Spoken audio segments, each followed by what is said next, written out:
Hello दोस्तों, नमस्कार। मेरा नाम है चंद्रेश सिंह और मैं आप सभी लोगों का स्वागत करता हूं अपने यूट्यूब चैनल पॉसिबल क्लासेस में। दोस्तों, मैं ज्योग्राफी पढ़ा रहा था, कुछ समय के लिए वीडियो रोक दी गई थी कुछ ज़रूरी काम की वजह से। चलिए अब उसके आगे मैं कंटिन्यू करूंगा, है ना। अब वीडियो में कोई गैप नहीं होगा। आज हम लोग पढ़ेंगे पश्चिमी घाट के बारे में और दक्षिण भारत की कुछ पर्वत चोटियों के बारे में। तो चलिए आज स्टार्ट करते हैं। पश्चिमी घाट तापी नदी के मुहाने से लेके दक्षिण में कन्याकुमारी अंतरीप तक फैला हुआ है। ये नर्मदा नदी है, विंध्याचल पर्वत, उसके दक्षिण में नर्मदा नदी, सतपुड़ा पर्वत, है ना, उसके दक्षिण में ये तापी नदी या ताप्ती नदी जिसको कहते हैं। तो इसके मुहाने से लेकर ये दक्षिण की ओर जब हम बढ़ते हैं, उत्तर से दक्षिण की ओर आते हैं, तो 1600 किलोमीटर, कितना, 1600 किलोमीटर लंबाई में, 1600 किलोमीटर की लंबाई में पश्चिमी घाट पर्वत विस्तार इसका है। कहाँ से कहाँ तक? तापी नदी के मुहाने से लेकर कन्याकुमारी अंतरीप तक, यहाँ तक पश्चिमी घाट की लंबाई है कितनी? 1600 किलोमीटर। ये वास्तव में कोई पर्वत श्रृंखला नहीं है, ना ही कोई पर्वत श्रेणी है।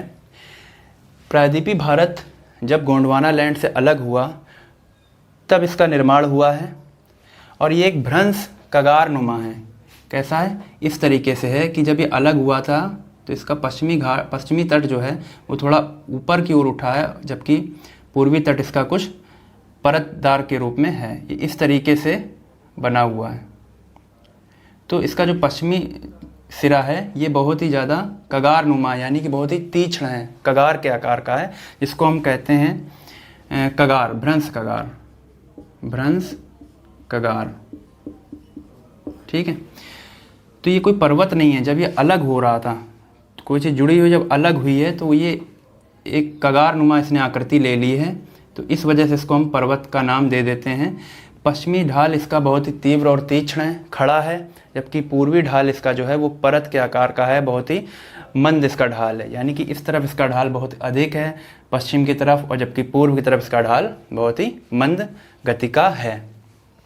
यहाँ पर जो भी पर्वत चोटियाँ हैं उनकी औसत ऊंचाई 1000 मीटर से 1300 मीटर के बीच में हैं। ठीक है। तो पश्चिमी घाट पर स्थित जो भी पर्वत चोटियाँ हैं उनकी औसत ऊंचाई 1000 मीटर से 1300 मीटर के बीच में है। ठीक है। और पश्चिमी घाट की लंबाई कितनी है? 1600 किलोमीटर है, जो कि तापी नदी के मुहाने से लेकर कन्याकुमारी अंतरीप तक विस्तृत है। ठीक है। यहाँ पर कुछ प्रमुख दर्रे पाए जाते हैं, जैसे कि ये तुम्हारा है, देखो ब्लू कलर से हमने बनाया है, ये थालघाट दर्रा, ठीक, भोरघाट दर्रा, पालघाट दर्रा, और लास्ट में आते हैं सेनकोट्टा दर्रा। थालघाट दर्रा, भोरघाट, पालघाट और सेनकोट्टा, 4 प्रकार के यहाँ पर दर्रे पाए जाते हैं। ठीक है। तो चलिए इनके बारे में थोड़ा थोड़ा देख लेते हैं। जो थालघाट और भोरघाट, ये दोनों दर्रे कहाँ हैं? महाराष्ट्र में हैं। थालघाट और भोरघाट कहाँ हैं? महाराष्ट्र में हैं। ठीक है। महाराष्ट्र में स्थित दर्रे हैं, जिसमें से जो थालघाट है ये दर्रा क्या करता है? थालघाट महाराष्ट्र के जो मुंबई शहर है, मुंबई से नासिक जाने वाला सड़क मार्ग है। दर्रा क्या होता है? दर्रा एक प्रकार के जो पर्वत होते हैं उनके बीच में जो पास होता है, यानी कि जो जाने का, गुजरने का जो रास्ता होता है, इसको दर्रा कहते हैं। ठीक है। ये दर्रा है, ये जो दिख रहा है बीच का जो रास्ता है जहाँ से हम सड़क मार्ग या रेल मार्ग गुजार सकते हैं, पर्वतों के बीच में से गुजरने का जो रास्ता होता है उसको हम दर्रा कहते हैं। तो जो मेरा थालघाट है, ये जो थालघाट दर्रा है ये महाराष्ट्र में है और भोरघाट भी महाराष्ट्र में है। तो मुंबई यहाँ पर सालसेट द्वीप पर स्थित है, तो मुंबई से नासिक जाने का मार्ग मेरा थालघाट पर स्थित है। इसी प्रकार भोरघाट दर्रा है। भोरघाट दर्रा क्या करता है? ये भी मुंबई से कहाँ जाता है? पुणे। मुंबई से पुणे जाने का सड़क मार्ग, रेल मार्ग जो है वो मुंबई से पुणे जाने का किससे? भोरघाट दर्रे से। थालघाट से क्या है? थालघाट से मुंबई से नासिक, और भोरघाट से मुंबई से पुणे जाने का मार्ग है। इसी प्रकार पालघाट है, ये केरल में स्थित है। पालघाट दर्रे जो हैं कहाँ है, ये केरल में स्थित है। पालघाट ये कहाँ है, केरल, ठीक है, केरल में है। तो ये क्या करता है, यहाँ ये पलक्कड़ से कोयम्बटूर, पलक्कड़ एक शहर है पलक्कड़, कहाँ पर, केरल में। पलक्कड़ से कोयम्बटूर जाने का मार्ग है। पलक्कड़ से कोयम्बटूर को जोड़ता है पालघाट दर्रा, ठीक है। ऐसे ही सेनकोट्टा दर्रा है, ये भी केरल में है। ये क्या करता है, सेनकोट्टा दर्रा जो है ये तिरुवनंतपुरम को मदुरई से जोड़ता है। ये सब बहुत इंपॉर्टेंट क्वेश्चन है, पूछे जाते हैं। पालघाट दर्रा कहाँ पर स्थित है, किस मार्ग को जोड़ता है, सेनकोट्टा दर्रा, भोरघाट दर्रा और थालघाट दर्रा किससे कौन से रास्ते गुजरते हैं, किस शहर को किस शहर से जोड़ता है। क्वेश्चन बना देगा कि पालघाट दर्रा जोड़ता है मुंबई से नासिक को, है ना, और तिरुवनंतपुरम को मदुरई से, 2-3 ऑप्शन बना देगा। तो आपको अगर पता होगा तो आप तुरंत लगा लेंगे, ठीक है। तो पालघाट दर्रा जो है केरल में स्थित है, क्या करता है, ये पलक्कड़ को कोयम्बटूर से जोड़ता है। सेनकोट्टा दर्रा ये भी केरल में है, ये तिरुवनंतपुरम को मदुरई से जोड़ता है। भोरघाट दर्रा कहाँ है, ये महाराष्ट्र में है, ये मुंबई को पुणे से जोड़ता है। थालघाट दर्रा कहाँ, ये भी महाराष्ट्र में है, ये मुंबई को नासिक से जोड़ता है। तो आई होप आपको इतनी बात समझ में आई होगी, ठीक है। ये तो होगी दर्रों की बात। पश्चिमी घाट में जो पर्वत हैं वो एक मतलब कि एक श्रृंखला नुमा है, जबकि पूर्वी घाट में जो भी पर्वत श्रेणियाँ हैं वो बीच बीच में कटे छटे हैं, टूट फूट से गए हैं। क्यों, क्योंकि यहाँ से बहने वाली नदियों ने उनको काटा है, ठीक है। जबकि इधर इनकी आकृति जो है एक श्रृंखला के आकार की है, ठीक है। पश्चिमी घाट पर्वत पर मुख्य जो चोटी है कौन कौन सी हैं, जैसे कि ये तुम्हारी हो जाती सतमाला, अजंता, बालाघाट और हरिश्चंद्र, ठीक है। इस प्रकार की चोटियाँ यहाँ पर पाई जाती हैं। महाराष्ट्र, गोवा, कर्नाटक इत्यादि राज्यों में पश्चिमी घाट को हम सह्याद्री के नाम से जानते हैं। किसके नाम से, सह्याद्री, ठीक है। पश्चिमी घाट को मुख्य रूप से हम सह्याद्री के नाम से जानते हैं, जबकि पूर्वी घाट को हम पूर्वाद्री के नाम से जानते हैं। तो सह्याद्री के नाम से हम किसको जानते हैं, पश्चिमी घाट को जानते हैं। सह्याद्री कहाँ कहाँ बोला जाता है, इधर महाराष्ट्र में बोला जाता है, गोवा में बोला जाता है, कर्नाटक इत्यादि में इसको सह्याद्री के नाम से जानते हैं, ठीक है। 16 डिग्री उत्तरी अक्षांश जो होती है, हमने अक्षांश देशांतर बताया था स्टार्टिंग में, तो 16 डिग्री उत्तरी अक्षांश जो है ये सह्याद्री को 2 भागों में बांट देती है। सह्याद्री को क्या कर देती है, 2 भागों में विभाजित कर देती है, 2 भागों में, एक को उत्तरी सह्याद्री, ठीक है, और दक्षिणी सह्याद्री, ठीक। तो उत्तरी सह्याद्री और दक्षिणी सह्याद्री कौन डिवाइड करता है, 16 डिग्री उत्तरी अक्षांश। कहाँ से पास होता है, यहाँ गोवा है, इस जगह पे गोवा है, तो गोवा के बीचों बीच से ये 16 डिग्री उत्तरी अक्षांश जाती है, जो कि सह्याद्री को यानी कि पश्चिमी घाट को 2 भागों में बांट देती है, उत्तरी सह्याद्री और दक्षिणी सह्याद्री। उत्तरी सह्याद्री पर स्थित सबसे ऊंची चोटी जो है कलसूबाई चोटी है। कौन है, कलसूबाई, ये हरिश्चंद्र पर्वत श्रेणी पर स्थित है। हरिश्चंद्र पर्वत है, इस पर स्थित है कौन सी, कलसूबाई चोटी। ये भी कह सकते हैं कि पश्चिमी घाट की सबसे ऊंची चोटी कलसूबाई चोटी, महाराष्ट्र की सबसे ऊंची चोटी कलसूबाई चोटी, उत्तरी सह्याद्री की सबसे ऊंची चोटी कलसूबाई चोटी।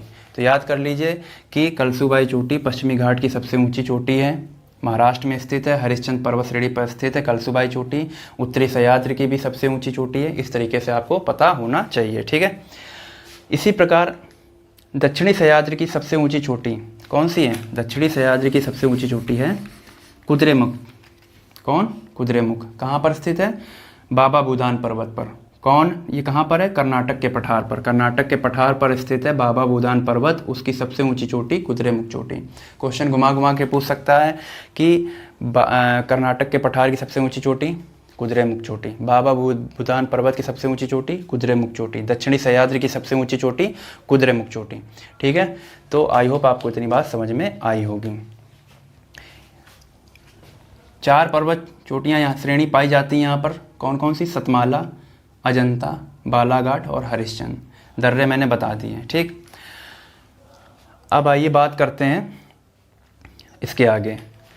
जब हम दक्षिण की ओर बढ़ते हैं तो पश्चिमी घाट और पूर्वी घाट एक गांठ पर जाके मिल जाते हैं, जिसको हम कहते हैं नीलगिरी पर्वत। क्या कहते हैं? नीलगिरी पर्वत।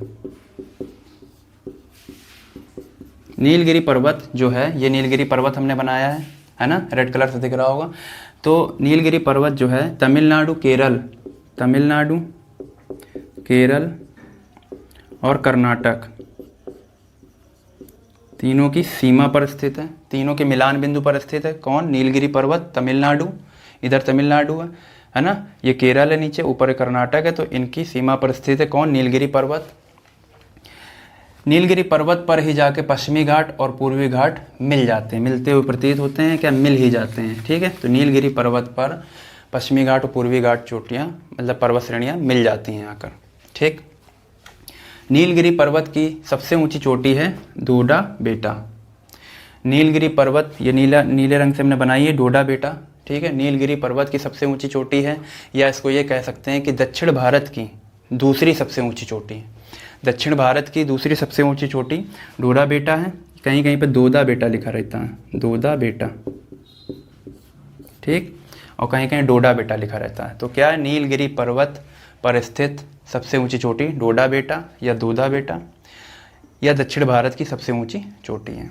ठीक, इसके दक्षिण में जब हम बढ़ते हैं तो हमें पालघाट दर्रा मिलता है। पालघाट दर्रा, नीलगिरी पर्वत और नीचे इसके है अन्नामलाई पर्वत। तो अन्नामलाई और नीलगिरी के बीच में कौन है? पालघाट दर्रा है। किसके बीच में? नीलगिरी व अन्नामलाई। ठीक, नीलगिरी व अन्नामलाई के बीच में पालघाट दर्रा स्थित है। बता चुके हैं किसको किसको जोड़ता है। ठीक है, तो अन्नामलाई पर्वत नीलगिरी पर्वत श्रेणी के दक्षिण में है। अन्नामलाई की सबसे ऊंची चोटी है अनाई मुड़ी। क्या नाम है? अनाई मुड़ी। ठीक, दक्षिण भारत की सबसे ऊंची चोटी अनाई मुड़ी किस पर स्थित है? अन्नामलाई पर्वत पर स्थित है। दक्षिण भारत की सबसे ऊंची चोटी अनाई मुड़ी किस पर स्थित है? अन्नामलाई पर्वत श्रेणी पर स्थित है। ये अनाई मुड़ी बनाई हमने। ठीक है, ये अन्नामलाई पर्वत हमने बनाया है। ठीक है, तो अन्नामलाई पर्वत श्रेणी पर स्थित अनाई मुड़ी दक्षिण भारत की सबसे ऊंची चोटी है। दूसरे नंबर पे दोदा बेटा आ जाती है, जो कि नीलगिरी पर्वत पर स्थित है, नीलगिरी की सबसे ऊंची चोटी है। ठीक है, इस तरीके से आपको पता होना चाहिए। ठीक, अन्नामलाई का ही कुछ भाग नीचे की ओर जब दक्षिण की ओर आते हैं तो उसको हम कहते हैं इलायची की पहाड़ियाँ। क्या कहते हैं? इलायची की पहाड़ी, जो कि केरल में स्थित है। इलायची की पहाड़ी, इलायची की पहाड़ी है। ठीक है, और अन्नामलाई का ही कुछ भाग पूर्व की ओर निकला है, जिसको जो तमिलनाडु पर स्थित है, जिसको हम कहते हैं पालनी की पहाड़ी। ये लिखा देखें, अन्नामलाई का कुछ भाग पूर्व की तरफ है, ये बनाया हमने रेड कलर से। ये चोटी दिख रही है, तो ये पालनी पर्वत श्रेणी है, पालनी की पहाड़ियाँ जिसको कहते हैं। तो पालनी की पहाड़ियाँ ये कहाँ? ये तमिलनाडु में स्थित है, तमिलनाडु। ठीक है, पालनी की पहाड़ी तमिलनाडु में स्थित है, बाकी सब केरल और तमिलनाडु की सीमा पर स्थित है। ठीक है, तो इलायची की पहाड़ी, ये इलायची की पहाड़ियाँ हैं। इसके पूर्व में आएंगे तो वरसनाग की पहाड़ी आती है। इसकी सबसे ऊंची चोटी है कोट्टाई माला। वरसनाग की पहाड़ी कहाँ? ये स्थित है, ये रेड कलर की दिख रही है, ये वरसनाग की पहाड़ी है। इस पर स्थित सबसे ऊंची चोटी कौन सी है? कोट्टाई माला चोटी इसकी सबसे ऊंची चोटी है। और इलायची की पहाड़ी के दक्षिण में जब हम आते हैं तो हमें सेनकोट्टा दर्रा मिलता है, और सेनकोट्टा दर्रा के दक्षिण में जब हम आते हैं तो हमें अगस्त्यमलाई और कार्डमम की पहाड़ियाँ मिलती हैं। तो इनका क्रम क्या है? नीलगिरी पर्वत, अन्नामलाई, अन्नामलाई के दक्षिण में इलायची की पहाड़ी, इलायची पहाड़ी के दक्षिण में कार्डमम और अगस्त्यमलाई की पहाड़ियाँ आती हैं। ठीक है, तो कार्डमम ये कार्डमम पहाड़ी जो दिख रही है रेड कलर से, ये 2 भागों में बट जाती है। पूर्व साइड में हल्की सी जो निकली इसको कार्डमम कहते हैं, और जो पश्चिम की तरफ निकली उसको हम कहते हैं अगस्त मलाई की पहाड़ी। क्या कहते हैं? अगस्त मलाई। ठीक है, तो जो पश्चिम की तरफ निकली हुई है हल्की सी उसको कहते हैं अगस्त मलाई की पहाड़ी, और जो पूर्व की तरफ निकली है उसको हम कहते हैं कार्डमम की पहाड़ी। इनके और इलायची की पहाड़ी के बीच में सेनकोट्टा दर्रा है जो कि तिरुवनंतपुरम को मदुरै से जोड़ता है।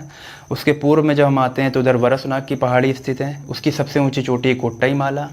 उसके उत्तर में जब हम आते हैं उसको कहते हैं इलायची की पहाड़ियाँ। इलायची की पहाड़ी के पूर्व में आएंगे तो पालनी की पहाड़ी है ना, जो कि तमिलनाडु में स्थित है। तो इनका क्रम क्या है? दक्षिण भारत में नीलगिरी, फिर अन्नामलाई, अन्नामलाई इलायची पहाड़ी, कार्डमम पहाड़ी, अगस्त मलाई की पहाड़ियाँ। तो ये कुछ दक्षिण भारत की पहाड़ियाँ थीं, कुछ दर्रे थे जो मैंने आपको बता दिए, और बाकी हम ये सब आपको बता चुके हैं आगे। तो इतना ही था दक्षिण भारत की पहाड़ियों के बारे में और पश्चिमी घाट के बारे में जो मैंने बताया आपको। ठीक है, इसके आगे हम पूर्वी घाट के बारे में चर्चा करेंगे, और फिर आगे हम मैदानी भागों के बारे में चर्चा करेंगे कि बांगर और खादर ये क्या हैं, मिट्टियों के प्रकार हैं, है ना, इनके बारे में चर्चा करेंगे। तो चलिए मिलते हैं नेक्स्ट लेक्चर में, कंटिन्यू करेंगे इसके आगे। अब आपको लगातार वीडियो मिलते रहेंगे। कैसा लगा हमें कमेंट के माध्यम से ज़रूर बताइएगा, और चैनल को ज़रूर सब्सक्राइब करिए, शेयर करिए, वीडियो को लाइक करिए। चलिए मिलते हैं नेक्स्ट वीडियो में। नमस्कार।